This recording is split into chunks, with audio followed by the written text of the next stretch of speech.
Tout le monde a ses secrets. Tout le monde a sa branche d'histoire. Mémoire d'une pirate. Pas de nom d'auteur. Pas de résumé. Juste un titre. Mes parents m'encouragent toujours à la lecture. Je pense qu'ils m'encourageraient moins s'ils savaient que si j'ai autant, c'est parce que j'ai pas d'amis. 10 fois 1, ça donne 10, mais 10 fois 2, ça donne combien, Mathias? 20, madame! 20, madame! 20, madame! 20, madame! Quelque chose à ajouter, Samuel? Non, madame. Regardez Juliette, elle, Encore en train de lire! Enlève-moi! Soudain, alors que nous mangeons notre repas du soir, un des membres de l'équipage entra dans la cabine en hurlant « Hoi, Captain! Radio, ce satané brésilien est droit devant! Nous devons essayer les voir! » Ok, ça suffit, Samuel! Retourne à ta place et laisse Juliette tranquille! Hoi, Captain! Radio, ce satané brésilien est droit devant! Nous devons essayer les voiles!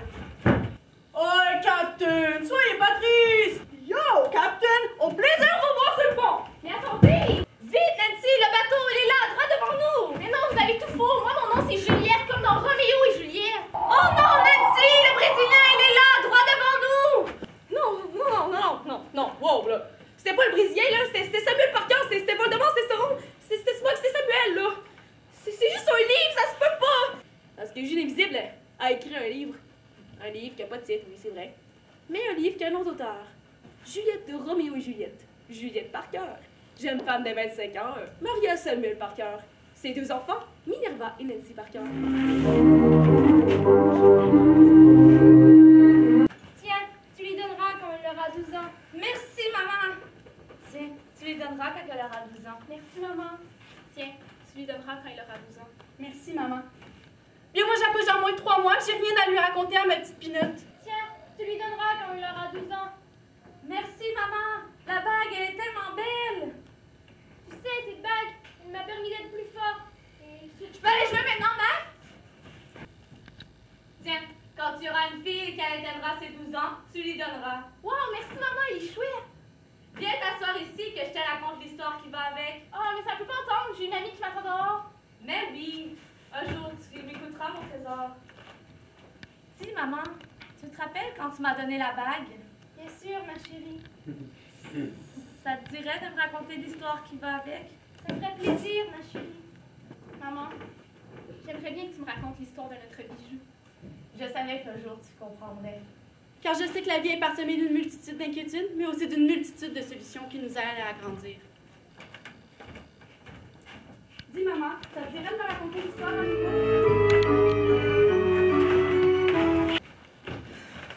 Encore une semaine ratée. J'ai pas encore réussi à m'expliquer à Maxi. Franchement, c'est pathétique. J'ai un sérieux problème. Je sais qu'elle est là pour m'aider à résoudre mon problème, justement. J'ai peur de l'inconnu, peur de ce qui m'entoure, peur de l'aventure et surtout peur de veiller. Sera à canter ma jeunesse jour après jour, nuit après nuit. Mais qu'est-ce que je fais dans ce corps de vieux-là? Allô? Vicky, mais qu'est-ce que tu fais? T'es encore en retard au bureau? Ça va mal dans ma tête. Bon, je me lance. Je veux être un adulte. Oh mon Dieu! Oh mon Dieu! Oh mon Dieu! Je l'ai dit! Je l'ai dit à quelqu'un de réel! Pas moi-même! À une vraie personne! Oh là là! Je veux pas être une adulte plate avec une vie routinière. Non, tu deviens pas quelqu'un de nouveau, tu fais juste évoluer. C'est parce que tu deviens une adulte que tu deviens automatiquement plate. Bon, regarde, là, trouve-toi un chum, là, pis une job. Tu vas voir comme la vie en vaut la peine. Crois-moi, je sais de quoi je parle. Moi aussi, j'étais angoissée avant, mais maintenant, je suis heureuse avec ma famille. Ah, et en parlant de famille, il faut que j'y aille, moi. Mon mari m'attend, on s'en va au resto.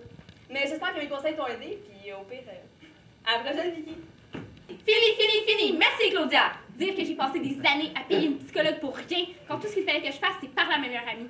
Oh, je me sens tellement mieux, il est temps d'affronter la vraie vie! Mon enfance sera malgré tout toujours partie. 2131. La fin du monde est venue. Les sages nous avaient prévenus de ce qui allait se passer si on continuait comme ça.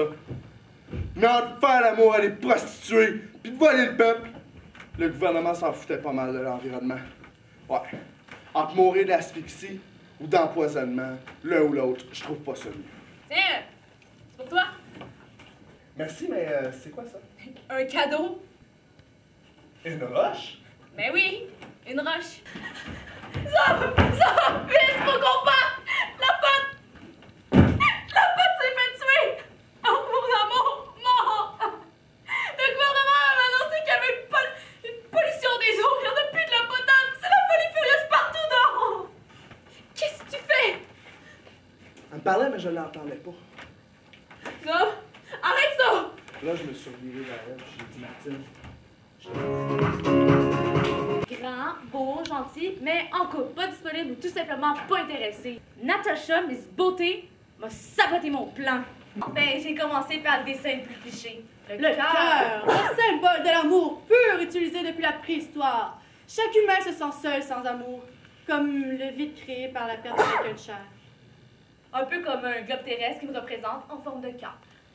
Mais inconsciemment, ça représente aussi son univers, son monde, sa planète, son royaume. Je ne sais toujours pas comment l'expliquer, mais j'avais l'impression de connaître Caroline de l'intérieur. Pour moi, là, mon pire ennemi, ben, c'était le temps. Une horloge sans aiguille, parfait pour représenter le maître du destin, le temps. J'ai dessiné un personnage, mais pas n'importe quel. Il est sorti du dessin! Je vous le jure, j'ai déjà d'abord cru que c'était mon imagination, mais ça paraissait trop réel. Le personnage que j'avais moi-même créé en privé devant moi, mes yeux à moi. Ma prof et moi, on a peut-être quelques années de différence, là, mais je m'en fous. Je la considère vraiment comme mon âme sœur amicale, si on veut.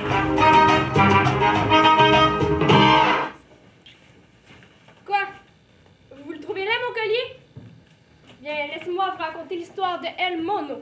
Même que comme vous, je le trouve laid. Ah! Ah, c'est un collier avec un petit singe. Ah, c'est beau. Merci. Je me relève la tête et le petit singe n'est plus là. Il est disparu. Je me relève la tête et il est là devant moi dans le miroir. Je suis maintenant dans un autre pays. Oh là! Bonjour, mon petit monsieur! Bonjour. Que puis-je faire pour vous rendre heureux? Ah ben là, je me sens vraiment mal. Après tout ce qu'il a fait pour pouvoir m'acheter ce collier-là, puis moi en retour, je lui ris presque au nez quand il me le donne. Hey, tu sais quoi? Bah, je sais que t'es mon seul frère, mais t'es vraiment le meilleur, hein? Ouais, mais là, il y a juste une chose. Quoi? Pourrais-tu juste me laisser finir, s'il te plaît? Ouais. Ben, j'y vais. On s'en va tantôt. Bye, là. Avant de porter un jugement à un cadeau, on devrait toujours entendre ça doit être ta crise d'adolescence. Arrête, on dirait que t'es complètement déconnecté de la réalité. Ben, c'est ça. 11 ans d'incompréhension. 11 ans à me demander ce qu'il veut dire, ces maudits objets-là. T'es la seule personne qui peut me le dire. Mais t'es aussi celle qui me parle le moins. Hey, regarde, je me suis acheté un nouveau livre. En plus, tu m'écoutes jamais. Ça parle des relations de couple. Ouais, ben ça, Dieu sait que t'as besoin d'aide dans le domaine, hein? C'est juste des vieux souvenirs qui ramassaient la poussière dans une vieille boîte. Ta gueule, tu me connais même pas. Hey, ça va faire le manque de respect! Ta mère s'oublie pour toi, pis ça fait déjà trop longtemps qu'elle endure ton manque d'impolitesse! T'es qui, toi, pour me dire quoi faire? Un père, j'en ai déjà un, fait que toi, tes affaires, OK? Un père! T'appelles ça un père? Il t'a abandonné, c'est moi qui t'ai élevé, tu devrais avoir plus de reconnaissance que ça, mon gars! Hey, essaye pas! Tu m'as jamais aimé, puis je le sais! Je t'entends quand tu aimes ma mère, que c'est de ma faute, tu vas te faire mal! Ah, tais-toi, discret! Je te connais pas. Faut que je t'ai jamais connu. Un monstre, c'est tout ce que t'es. Je t'haïs, tu m'entends-tu? Il voulait pas me tuer, c'est un accident. Je m'appelle Léonie. J'ai aujourd'hui 20 ans et j'ai plus aucun compte à rendre à personne. J'ai pas besoin d'un toit au-dessus de ma tête. J'ai pas besoin de biens matériels. J'ai plus aucun besoin. C'est une toute nouvelle Léonie qui vient de naître. Sa quête est enfin accomplie. Souvent pessimistes, les gens disent que le bonheur est éphémère. Mais c'est bien ce qui le rend si magnifique. Pour le posséder, on doit le trouver. Pour le trouver, on doit le chercher. S'il est omniprésent dans nos vies, on ne saurait même pas ce que c'est. On ne l'apprécierait pas à sa juste valeur. Ben, il y a 4 ans, j'ai tout compris.